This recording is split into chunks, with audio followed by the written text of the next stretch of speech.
Welcome to the Situation Room. I'm James Cary and I'm all about helping you write better sitcom scripts. And this is the last in a short series of videos about sitcom characters. I've been writing and blogging and YouTubing and webinaring about sitcom characters a fair bit recently. And I'd like to move on to talking about plot. But before we start with all those storylines and stories, I just want to do a quick roundup of some of the headline thoughts on characters and use this list to give your main characters a good going over. It'll do them and you the power of good. So, sitcom characters. Number one, attributes. Easy one to start with, or at least it should be. Can you describe your sitcom character? How would you describe them? What are their attributes? You should be able to sum them up quite quickly and easily. They may be nuanced and complex underneath, but how do they present themselves? Del Boy is the optimistic wheeler dealer. Malcolm Tucker is a potty-mouthed bully. Adina is the fashion-obsessed permanent child. So not all sitcom characters are kind of as neat as that, but you should have a strong sense of who they are. Leslie Knope, Ron Swanson, Liz Lemon, Father Dougal, Jez and Mark from Peep Show, JD from Scrubs. Remember Scrubs? Love Scrubs. George Costanza. Can you describe your characters as easily as you could describe those existing characters? So who are your characters? Can you explain them easily? Can you get a handle on them? Because the audience really are going to need to know quickly who they are. Because if they're confused about who they are, what sort of person they are, then they're not going to be laughing. And that's what you want. It's a comedy. You want them to be laughing. So that's number one. Attributes. What are they like? Number two, activities. What do your characters do? Maybe they have a paid job, but what takes up most of their screen time? Is it parenting? Is it tree surgery? Is it treating sick people? And crucially, can you think of 20 things to do within that? You need to know this because your character will need to have, enough storylines for 20, 30, 40, 50 episodes. In fact, you need lots of episode ideas in order to pick the best ones. So, does your characters actually have something to do? Now, this may seem really dumb and basic, but as I often say, you'd be surprised at the number of scripts I read where the hero doesn't really do anything at all. They just are. They react. Don't have your characters react. Have them take action. They need quests. They need stuff to do. If your character is purely defined by their situation or circumstance, you actually don't have a character. That's an extra. Okay? That's not a character. A character who works in the dry cleaners and has to deal with all the different customers who come in isn't really a character. They're stuck behind the counter reacting. A character who has to work in a dry cleaners because it belongs to their parents and they have no choice in the matter, that's more interesting. So now we're on to the reason for what they do, for their activities. So number two is activities. Number three is aspirations. Aspirations. What is your character aspiring to do? What is their mission statement for life? How are they trying to make the world a better place, improve their own lot for themselves or someone they love? You see, if your character doesn't like working in a dry cleaners, why are they working there? Why are they doing anything? What gets them out of bed in the morning? What's their big goal in life? Now, it could be that they love working in a dry cleaners because they want the world to be clean. That's their aspiration. They're passionate about cleanliness. There's probably some psychological stuff going on there, maybe some issues that they've got to deal with. That starts to get interesting, doesn't it? But if they have an aversion to dirt, suddenly we've got a bit of a hand. Oh, they're a germaphobe. Oh, okay, that's interesting. Well, Donald Trump was a germaphobe. Well, it still is. Or Monica and Friends. She kind of liked everything just in its place.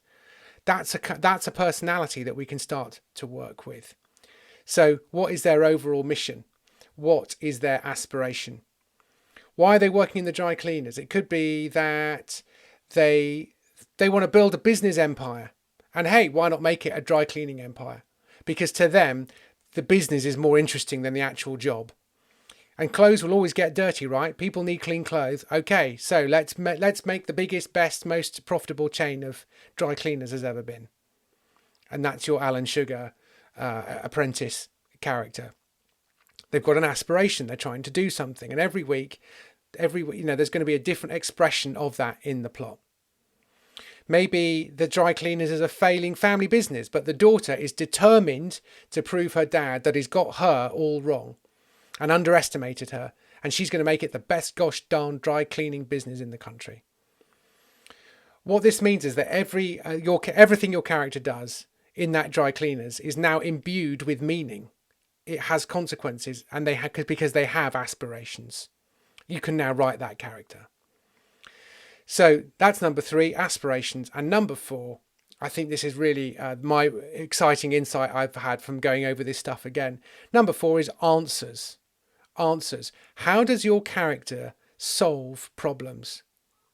Both their own problems and other people's problems. Because people aren't actually rational. They don't respond to things in a way that is the best way to respond. They respond in a way that they prefer. They do their thing. They have an answer for everything. If somebody is has an aversion to dirt, cleaning will be their solution to everything.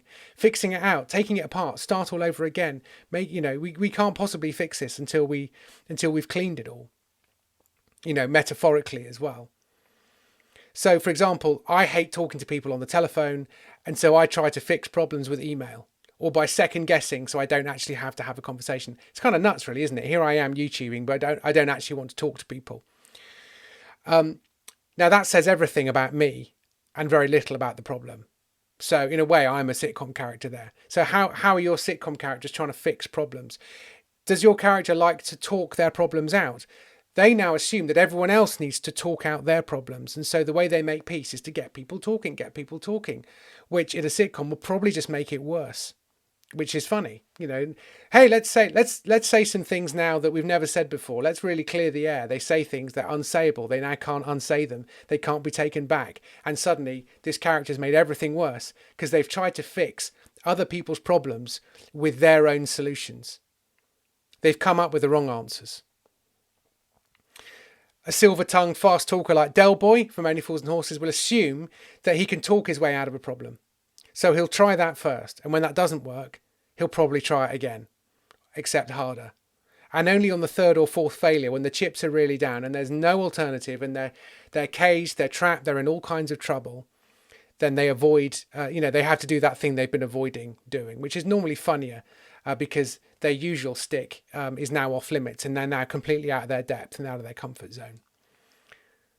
In the show I wrote, Bluestone 4-2, which is up here, there we go, Captain Nick Medhurst is the bomb disposal guy who normally assumes that being the devil-may-care, cool-as-ice, self-effacing hero makes girls fall into his arms and his bed, and it normally does.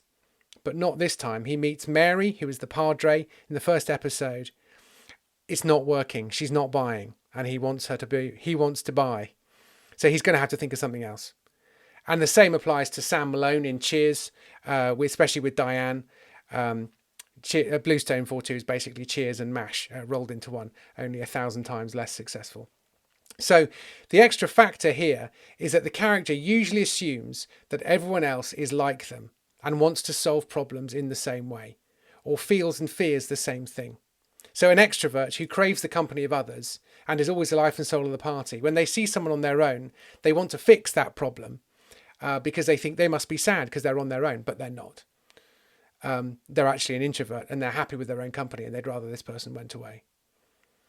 So these are the answers that your characters are coming up. This is how they fix their own problems and other people's problems. So bear those in mind, and I don't think you're going to go too far wrong. You might actually have some characters that we can start to storyline, which we're going to do in the next batch of videos and in the next webinar that I'm going to be running. So follow me on Twitter at SitcomGeek for that.